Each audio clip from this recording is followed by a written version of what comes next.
നല്ല മയമുള്ള നെയ്മണമുള്ള സാദാ ദോശ ചില്ലുപാത്രത്തിലേക്ക് ചുട്ടെടുക്കി. വിശേഷിച്ചൊന്നുമില്ല.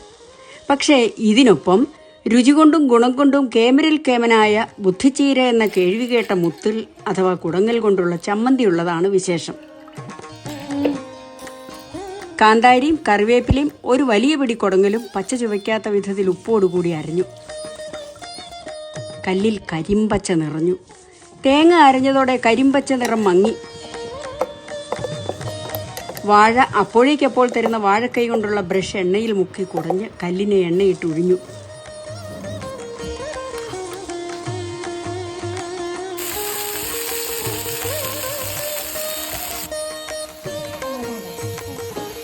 കുടങ്ങലാണ് ഇന്നത്തെ ചമ്മന്തിയിലെ പ്രധാനി.